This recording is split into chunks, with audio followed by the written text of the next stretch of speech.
Good morning from Takdah. Just ঘুম থেকে উঠলাম, ঘুম থেকে উঠেই বেরিয়ে পড়েছি। একটা ঝলমলে ওয়েদার, দারুণ সুন্দর লাগছে। চারদিকটা দেখো তোমরা। কাল তো বৃষ্টি পড়ছিল, সন্ধেবেলা তাগদা পৌঁছালাম, তোমাদের সাথে শেয়ার করলাম। ডিনার করে জাস্ট ঘুমিয়ে পড়েছিলাম। কালকের ঘুমটা একটা সলিড হয়েছে, মানে সলিড। আর এখানকার ওয়েদারটাও ছিল সলিড। মানে রাত্রিবেলা টেম্পারেচার হয়ে গেছিলো 12-র মতন, আর এখন চলছে 14 ডিগ্রি। একটা দারুণ সুন্দর ওয়েদার, একটা ঝলমলে রোদ। এখন একটু চা খাবো, চা খেয়ে আজ বেরিয়ে পড়বো কলকাতার পথে। তার আগে দার্জিলিং আর মিরিক হয়ে যাব। দেখতে থাকো আমার সাথে। হোমস্টের পাশের রাস্তার ধারে চা দিয়ে গেছে, এখন চা খাচ্ছি। এখন চা খেয়ে তারপর রেডি হয়ে বেরোবো। এটাই হচ্ছে তাগদা। দারুণ সুন্দর চা বাগান দেখা যাচ্ছে চারদিকে। একটা শান্ত পরিবেশ, একটা সুন্দর একটা গ্রাম। চা খাচ্ছি। এখান থেকে সাইট সিইংয়ের জন্য সেরকম খুব একটা জায়গা নেই, মানে জায়গা নেই বলা ভুল, জায়গা হচ্ছে গিয়ে লামাহাটা, তিনচুলে, পেশক, তিস্তা, লাভার্স পয়েন্ট, এগুলো এখান থেকে সাইট সিইং হয়। বাট এইগুলো আমার আগেই ব্লগ করা আছে, ডেসক্রিপশন বক্সে সেই লিঙ্কগুলো দেওয়া আছে, তোমরা দেখে নিও।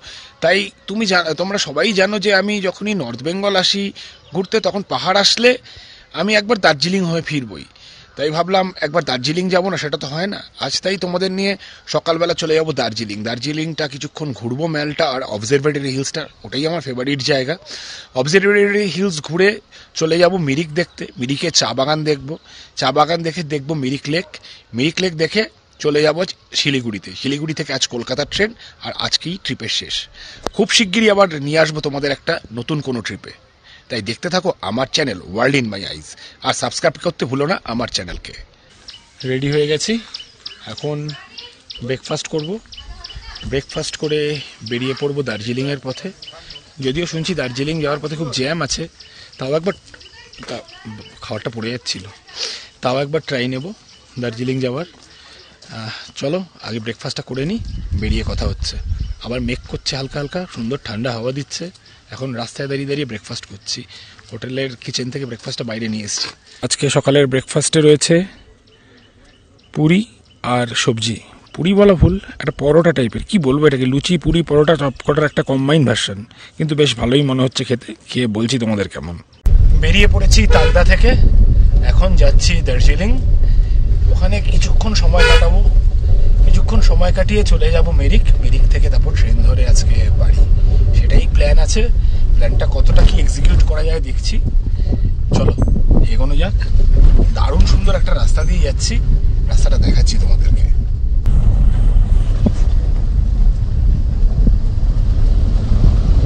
রাস্তাটা দারুণ সুন্দর,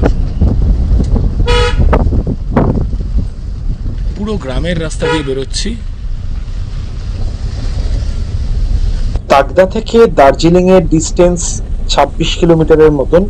যেতে সময় লাগবে প্রায় 1.5 থেকে 2.5 ঘন্টা, কারণ দার্জিলিং এর উচ্চতা 6700 ফিট আর তাগদার 4000 ফিট। এইটুকু সময় আমরা 4000 ফিট থেকে 6700 ফিটে পৌঁছাবো। আমি এবার শিতংয়েও ছিলাম লা নেচারের হোমস্টেতে, আর তাগদাতেও ছিলাম ওদেরই লা নেচারের হোমস্টেতে। বাট লা নেচারের শিতংয়ের থেকে তাগদার খাওয়া দাওয়াটা অনেক বেশি বেটার ছিল। আর শিতংয়ের লোকেশন ওয়াইজ রিসোর্ট হোমস্টেটা দারুণ ছিল, কিন্তু বাকি সব দিক থেকে আমি বলবো তাগদারটা বেটার ছিল। ঠিক আছে, দুটো রিসোর্টই মোটামুটি ভালো লেগেছে, কিছু কিছু জিনিস খারাপও লেগেছে। কথা বলতে বলতে হঠাৎ করে দেখলাম ঘুম পৌঁছে গেছি, আর অল্প কিছুক্ষণের মধ্যেই দার্জিলিংও পৌঁছে যাব। তোমরা এখনো যারা শিতং আর তাগদার ব্লগটা দেখোনি, অবশ্যই দেখে নিও। আমি ডেসক্রিপশন বক্সে আর আই বাটনে লিংক দিয়ে দিয়েছি। দার্জিলিং পৌঁছাতেই টয় ট্রেনের সাথে দেখা হয়ে গেল, দারুণ লাগছে। আস্তে আস্তে দার্জিলিং শহরের ভেতর ঢুকছি। প্রচুর বাড়িঘর দেখা যাচ্ছে, চারদিকে সবুজও রয়েছে প্রচুর। বলতে বলতেই দার্জিলিং টয় ট্রেন স্টেশনের সামনে চলে এসেছি। ওই যে দূরে দার্জিলিং টয় ট্রেন স্টেশন দেখা যাচ্ছে। এরপর গাড়িটা পার্ক করে গাড়ি থেকে নামবো, দার্জিলিংটাকে একটু হেঁটে হেঁটে ঘুরে বেড়াবো, তারপর আবার ফিরে যাব নিউ জলপাইগুড়ি স্টেশন, যেখান থেকে আমার ট্রেন আছে আজকে। হ্যাঁ, দার্জিলিং পৌঁছে গেছি। দার্জিলিংয়ের মেল দিয়ে হাঁটছি, মনে হচ্ছে থেকে যাই, কি করব ঠিক বুঝতে পারছি না, যদিও ট্রেনের টিকিট কাটা আছে। যতবারই আসি সবসময় এই জায়গাটায় একটা ভিড় দেখতে পাই ছবি তোলার জন্য। গাড়ি থেকে নেমে এখন মেলের দিকে হাঁটছি। বহুদিন বাদে আবার দার্জিলিং মেল পৌঁছে গেছি, যদিও খুব অল্প সময়ের জন্য। এই জায়গাটার জন্যই বারবার আসি, এই জায়গাটা আমার এত ফেভারিট, আমি তোমাদেরকে বলে বোঝাতে পারবো না। দারুণ লাগছে পুরো মেলটাকে।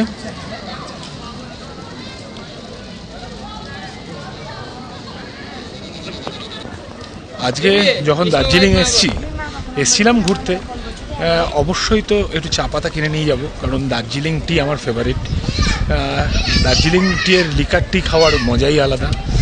আর প্রত্যেকবারই আমি নানান রকমের দার্জিলিং টি কিনে নিয়ে যাই, সেগুলো আমার আগের ব্লগে তোমরা দেখেছই, সেই ব্লগগুলোর লিঙ্কও ডিসক্রিপশন বক্সে দেওয়া রয়েছে। দার্জিলিংয়ের মেলে যে মার্কেটটা ছিল, সেই মার্কেটটা দেখতে পাচ্ছি না। এই মার্কেটটা কোথায় কোন দিকে গেছে সেটাও আমার এখনও জানা নেই। আজকে তো থাকবো না, তাই খোঁজ খবরও নেওয়া হলো না। কিন্তু জায়গাটা বদলে গেছে একদম, সুন্দরও লাগছে, সেটা সত্যি কথাই। এতদিন তো দার্জিলিংয়ের অফবিটগুলো ঘুরলাম, বেশ ভালোই লাগলো, কিন্তু দার্জিলিংয়ে ঢুকে দেখছি আজকে ভীষণ ভিড়, মানে টুরিস্টে ভর্তি। দার্জিলিংয়ে ভিড় এক্সপেক্ট করেছিলাম, অবশ্যই ভিড় থাকবে দার্জিলিংয়ে, কিন্তু আজকে যেন একটু মাত্রাতিরিক্ত ভিড় দেখতে পাচ্ছি। এই অবজারভেটরি হিলসটায় হেঁটে বেড়ানোর মজাই আলাদা। এই অবজারভেটরি হিলসে ঘোরার টানেই প্রত্যেকবার আমি দার্জিলিং ছুটে আসি। এই জায়গাটা আমার এত ভালো লাগে, তোমাদের কি করে বলে বোঝাবো আমি নিজেও জানি না। আজকে আমার ট্রেন রাত্রি 7:30, কিন্তু সারাদিন আমি কি করব ভেবে পাচ্ছিলাম না। তাকদা থেকে দেখার জায়গা হচ্ছে লামাহাটা, তিনচুলে, যেগুলো তোমাদের সাথে অলরেডি আগের ব্লগে আমি দেখিয়েছি, যে লিঙ্কগুলো ডেসক্রিপশন বক্সে দেওয়া আছে, তোমাদের আগেও বলেছি। আর আজকে তাই কী করব ভেবে পাচ্ছিলাম না, তাই হঠাৎ করে ঠিক করলাম আমার নর্থ বেঙ্গল আসলে যেটা খুব পছন্দের জায়গা, যেই জায়গাটায় আমি নর্থ বেঙ্গল আসলেই না গিয়ে থাকতে পারি না, সেটা হলো দার্জিলিং। তাই দার্জিলিংয়ের এত কাছে রয়েছি, মাত্র দার্জিলিং থেকে 29 কিলোমিটার দূরে তাকদা, সেখান থেকে একবারও দার্জিলিং আসবো না, এটা তো হতে পারে না। তাই একটু ঝটিকা সফর যাকে বলে, ঝটিকা সফরে দার্জিলিংয়ে চলে এসেছি, বিশেষ করে এই অবজারভেটরি হিলসে ঘুরতে আর একটু চা কিনতে। একটু অবজারভেটরি হিলসে ঘুরবো, একটু চা কিনবো, চা কিনে আবার গাড়িতে উঠে পড়বো। গাড়িতে উঠে যাবো হচ্ছে কি মিরিকের চা বাগান দেখবো আর মিরিক লেক দেখবো, সেখানেই লাঞ্চ করে নেবো। লাঞ্চ করে চলে যাব শিলিগুড়ি জংশন, ওখান থেকে আজকে আমার ট্রেন কাঞ্চনকন্যা এক্সপ্রেস। আবার খুব শিগগিরই দার্জিলিং আসছি। একদিনের জন্য দার্জিলিং ট্রিপ কলকাতা থেকেও করা যায়, এক রাত্রি জাস্ট কলকাতা থেকে বেরিয়ে এক রাতের জন্য দার্জিলিং ঘুরে আবার পরের দিন ফিরে যাওয়া, সেই এক রাতের ট্রিপ দেখানোর জন্য আমি খুব শিগগিরই দার্জিলিং আসছি। দার্জিলিং পৌঁছেই একটু মোমো খেয়ে নিই, মোমো না খেলে কি দার্জিলিং ঘোরা পুরো হয়? প্রথমে মোমো খেয়ে নিই, তারপরে একটু চা খাবো। অবজারভেটরি হিলে বসে যদি মোমোটা না খেতাম, কিছু একটা মিস করে যেতাম। মোমোটা দারুণ খেতে। দার্জিলিংয়ের অবজারভেটরিতে পৌঁছে গেছি, কিন্তু কাঞ্চনজঙ্ঘা দেখা যাচ্ছে না। রোদ ঝলমলে ওয়েদার, কিন্তু প্রচুর মেঘ রয়েছে। চারদিকের ভিউটা দেখো, দারুণ সুন্দর, কিন্তু পিছনে ঘন মেঘ ভর্তি, তাই কাঞ্চনজঙ্ঘা দেখা যাচ্ছে না। এখান থেকে যখন কাঞ্চনজঙ্ঘা দেখা যায় না, দুর্ধর্ষ লাগে। আগের ব্লগে, দার্জিলিংয়ের ব্লগে তোমরা দেখে নিও, ওখানে এখান থেকে কাঞ্চনজঙ্ঘার ভিউটা রয়েছে। এবারে আস্তে আস্তে দার্জিলিং থেকে বেরোতে হবে, নয়তো সময় হাতে কম। এখন অবজারভেটরি থেকে চায়ের দোকানে যাচ্ছি, একটু চা কিনবো। আস্তে আস্তে ব্যাক করছি মেলের দিকে। দার্জিলিং ছেড়ে যেতে ইচ্ছা করছে না, আজকের দিনটা থেকে যেতেই ইচ্ছা করছে, কিন্তু কিছু করার নেই, যেতে হবেই। ট্রেনের টিকিট রয়েছে, আবার আসবো খুব শিগগিরই। আরও নতুন ট্রিপ নিয়ে আমার চ্যানেলে খুব শিগগিরই আসছি, তাই সাবস্ক্রাইব করতে ভুলো না আমার চ্যানেল ওয়ার্ল্ড ইন মাই আইসকে। আবার হাঁটতে হাঁটতে মেলে চলে এসেছি, এবার একটু চায়ের দোকানে ঢুকবো, চা কিনবো। মন খারাপ লাগছে খুব, যেতে ইচ্ছা করছে না, কিন্তু যেতেই হবে। চায়ের দোকানে চলে এসেছি, প্রচুর ভ্যারাইটি রয়েছে এই দোকানটাতে। আমি প্রত্যেকবারই মেলের ওপরের গোল্ডেন টিপসের দোকান থেকে চা কিনি, ওখানে টেস্ট করেও নেওয়া যেতে পারে চা, যেগুলো তুমি আমার আগের ব্লগগুলোতে দেখতে পাবে। আজকেও বেশ কিছু চা কিনে নিলাম, এবার চা কিনে বেরিয়ে পড়বো কলকাতার উদ্দেশ্যে।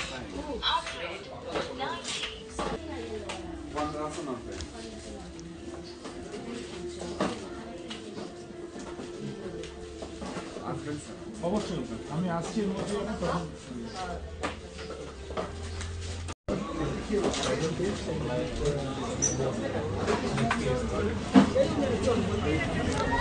মেলের ওপরেই দোকান, তোমরাও চলে এসো। একদম পিওর অথেন্টিক দার্জিলিং টি পাবে এখানে। বেরিয়ে পড়ছি দার্জিলিং থেকে। খুব অল্প সময়ের জন্য দার্জিলিংয়ে কাটালাম। দার্জিলিংয়ের অনেক কিছু করতে ইচ্ছা করছে, একটু কেভেন্টার্সে যেতে ইচ্ছা হচ্ছে, একটু গ্ল্যানারিসে যেতে ইচ্ছা করছে, একটু কুঙ্গার মোমো খেতে ইচ্ছা করছে, কিন্তু আজকে আর কোনো কিছুই পসিবল হলো না, হাতে সময় নেই। চলো এগোনো যাক কলকাতার পথে। দার্জিলিং থেকে মিরিকের পথে জার্নি স্টার্ট করে দিয়েছি, এখন যাচ্ছি মিরিক। চলো যেতে যেতে তোমাদের রাস্তাটা শেয়ার করে নিচ্ছি। দার্জিলিং থেকে নিউ জলপাইগুড়ি কিংবা শিলিগুড়ি যাওয়ার জন্য বেশ কয়েকটা রাস্তা রয়েছে। তার মধ্যে সবচেয়ে পপুলার যে রাস্তাটা সেটা হচ্ছে গিয়ে রোহিণী হয়ে, আর তারপরেই পপুলার রাস্তা হলো এই মিরিক হয়ে। অনেক টুরিস্টই আছে যারা দার্জিলিং থেকে ফেরার সময় মিরিক লেক, মিরিকের টি গার্ডেন ঘুরে এনজিবি ফিরে ট্রেন ধরে, কিংবা বাগডোগরা চলে গিয়ে ফ্লাইট ধরে, কিংবা শিলিগুড়ি থেকে অনেকে আজকাল ভলভোও ধরে নিচ্ছে। এই রাস্তাটা মিরিক থেকে, দার্জিলিং থেকে মিরিক হয়ে যেটা এনজিপি যাওয়ার রাস্তা, এই রাস্তাটা সবচেয়ে সুন্দর লাগে আমার কাছে অন্তত।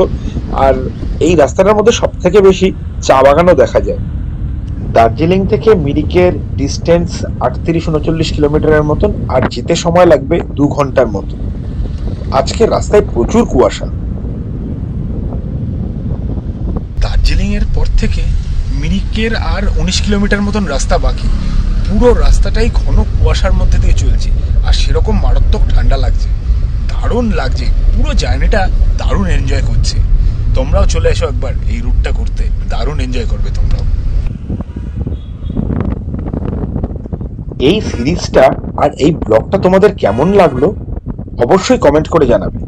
আর আগের সিরিজগুলো তোমরা এখনো যারা দেখোনি তাদের জন্য আমি ডেসক্রিপশন বক্সে প্রায় সমস্ত ব্লগেরই লিংক দিয়ে দিয়েছি, তোমরা গিয়ে চেক করে নিও। মিরিক পৌঁছে গেছি, এখন মিরিকে হল্ট নেব, হল্ট নিয়ে সমস্ত কিছু দেখবো, লাঞ্চ করব, করে শিলিগুড়ি যাব। চারদিকে চা বাগান শুরু হতেই বুঝতে পারলাম যে অলরেডি মিরিক ঢুকে পড়েছি। প্রচুর চা বাগান, টুরিস্টরা নেমে ছবি টবি তুলছে। আমি চা বাগানে আর গাড়ি থেকে নামলাম না, জানলা দিয়েই তোমাদের পুরো চা বাগানটা দেখিয়ে দিলাম। আর পুরো রাস্তাটাই গেছে দেখো কুয়াশায় ঘেরা, আর মাঝখান দিয়ে চা বাগান। আর এটা একটা নামকরা কোম্পানির চা বাগান, এটা গুডরিকের চা বাগান, পুরোটাই গুডরিকের চা বাগান। এখন যাচ্ছি মিরিক লেকের দিকে। এবার মিরিক লেকের ওখানে আমি নামবো, নেমে ওখানেই লাঞ্চ কমপ্লিট করে নেবো আজকে। আগে মিরিক লেকটা দেখে নিই। কুয়াশার মধ্যে দিয়ে পাহাড়ি রাস্তায় যাওয়ার অভিজ্ঞতা তোমাদের কার কার আছে একটু কমেন্ট করে জানিও। মিরিক লেকের এন্ট্রি ফি 20 টাকা করে, টিকিট কেটে ভিতরে ঢুকে পড়লাম। পৌঁছে গেছি মিরিক লেকে, কিন্তু এখানে তো আমার তাকদার শিলংয়ের থেকে ঠান্ডা বেশি লাগছে। চলে এসেছি মিরিক লেকে, পেছনে মিরিক লেক দেখা যাচ্ছে। আস্তে আস্তে মিরিক লেকের দিকে এগোচ্ছি, বেশ ভালো ঠান্ডা লাগছে। এখন এখানে মিরিক লেক কিছুক্ষণ ঘুরবো, লাঞ্চ করব, দেন চলে যাব শিলিগুড়ি। মিরিক লেকটা দারুণ সুন্দর করে সাজানো, চারদিকের একটা প্যান ভিউ তোমাদের সাথে শেয়ার করে নিচ্ছি। আর ওদিকে যে বিচটা দেখতে পেলে ওদিকেই এখন আমি যাব। মিরিক লেকটা আমার খুবই ভালো লাগে।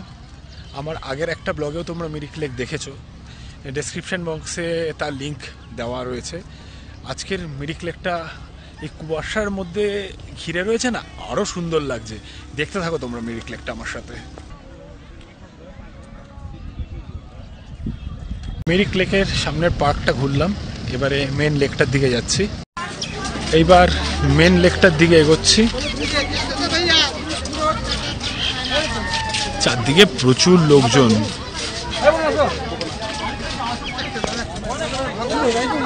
মিরিক লেকের সামনে ওয়াই চাট বিক্রি হচ্ছে, 1 প্লেট নিয়ে নিলাম, বেশ ভালোই খেতে। এতক্ষণ নিচ থেকে যে ব্রিজটা দেখাচ্ছিলাম, এখন সেই ব্রিজটারই ওপরে চলে এসেছি। নিচে পুরো মিরিক লেক, লেকে বোটিং হচ্ছে। মিরিক লেকে হর্স রাইডিং আর বোটিং এর ব্যবস্থাও রয়েছে। কেউ চাইলে মিরিক লেকে বোটিং করতে পারে কিংবা ঘোড়ায় চড়ে লেকের চারদিকটা ঘুরে বেড়াতে পারে। দারুণ লাগছে ওয়েদারটা, জায়গাটাও দারুণ। কুয়াশার সাথে লেকের যে একটা কালার কম্বিনেশন হয়েছে সেটা অসাধারণ। ব্রিজটার ঠিক অপোজিট পাড়েই ঘোড়াগুলো দাঁড় করিয়ে রাখা হয়েছে। এখান থেকেই হর্স রাইডিং শুরু হয়। আমি হর্স রাইডিং এর রেট চার্টটা তোমাদের সাথে শেয়ার করে দিলাম। জায়গাটা দারুণ সুন্দর লাগছে। লেকের ওপার থেকে একটু আগে তোমাদের দেখাচ্ছিলাম, এখন লেকের আরেকটা পাড়ে চলে এসেছি ওই ব্রিজটা দিয়ে। দারুণ লাগছে জায়গাটা। স্টিল ছবি যদি কেউ দেখতে চাও, আমার সায়ন ফটোস বলে একটা ফেসবুক পেজ আছে, আর ইনস্টাগ্রাম পেজটার আইডিটাও দেওয়া রয়েছে ভিডিওর সাথে সাথে, সেটাও তোমরা চেক করে নিতে পারো। ভালো ঠান্ডা লাগছে। ভেবেছিলাম দুপুরে লাঞ্চে একদম জমিয়ে কিছু একটা খাবো, কিন্তু যে পরিমাণ ঠান্ডা লাগছে কি খাবো বুঝতে পারছি না। বেশ ভালো শীত করছে, আর বেশি সময় হাতে নেই। অলরেডি 4টে বাজে, এখনও ট্রেনের টিকিট কনফার্ম হয়নি। মানে ট্রেনের টিকিটের ডিটেলস এখনও জানতে পারিনি কনফার্ম হবে কি হবে না। কনফার্ম হলে একরকম, না হলে আরও একরকম। মিরিক লেকের ভিতরের জায়গাটা কিন্তু দারুণ সুন্দর।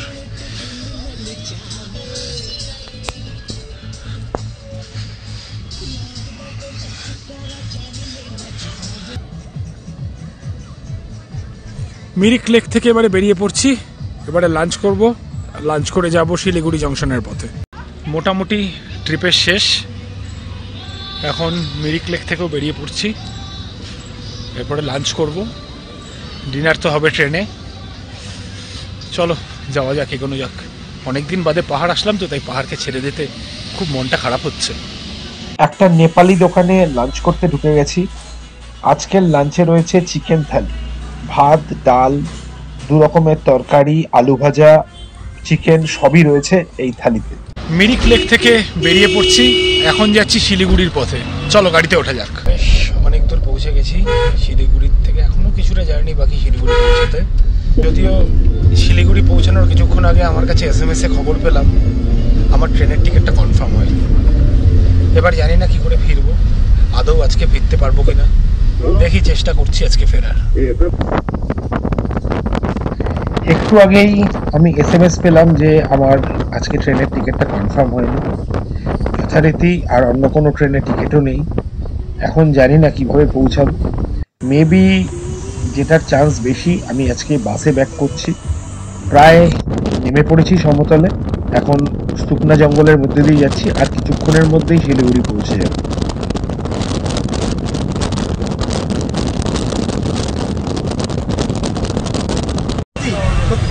একটু টেনশন ফ্রি।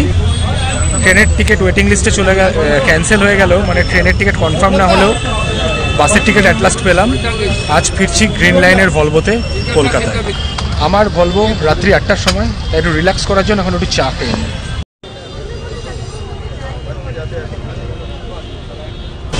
অবশেষে বাস পেয়ে গেছি। আজকে কলকাতা ফিরছি আমি গ্রিন লাইনের বাসে। ট্রেনের টিকিট তো কনফার্ম হলো না, তাই বাসেই ফিরতে হলো। একটা বাসের জার্নির এক্সপিরিয়েন্স আজকে তোমাদের সাথে আমি শেয়ার করে নেব। গ্রিন লাইনের বাসে আমার যেতে সময় লাগবে 12 ঘন্টা মতন। রাত্রি 8টার সময় বাস ছাড়বে শিলিগুড়ির বাস স্ট্যান্ড থেকে। শিলিগুড়ির বাস স্ট্যান্ড থেকে বাস ছেড়ে সকাল 8টায় কলকাতা স্প্ল্যানেডে পৌঁছাবে। আর এই বাসের ভাড়া পড়লো আমার 1200 টাকা। চলো আজ গ্রিন লাইনের ভলভোতে কলকাতা ফিরি, আর জার্নিটা তোমাদের সাথে শেয়ার করে নিচ্ছি। ভলভোতে জার্নি স্টার্ট করলাম শিলিগুড়ি থেকে। ঠিক রাত্রি 8টায় বাস স্টার্ট করতে হবে। চলো কলকাতার পথে এগোনো যাবে। মাঝখানে কোথাও হল্ট দিলে সেই জায়গাটা তোমাদের সাথে শেয়ার করছি। শিলিগুড়ি থেকে স্টার্ট করে দিলাম কলকাতার উদ্দেশ্যে। Bye bye Siliguri, bye bye এবারের পাহাড়ের ট্রিপ। তোমাদের সাথে বাস জার্নিটা শেয়ার করছি, তাও এটাই বলতে পারো এই ট্রিপের এন্ড, এই ব্লগেরও এন্ড। তবু কলকাতা অবধি তোমাদের সাথে আছি, পুরো ব্লগটা কলকাতায় গিয়ে শেষ করব। বাস আবার যখন হল্ট দেবে আবার তোমাদের সাথে কথা হচ্ছে। আজকের রাত্রে ডিনার করতে বসে পড়েছি একটা ধাবাতে, যেটা ডালখোলাতে।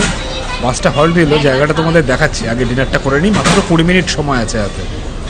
আজকে রাতে ডিনারে রয়েছে গরম গরম রুটি আর সেই সঙ্গে এক তরকা। রাত 11টা বাজে, দাঁড়িয়ে রয়েছি ডালখোলায়।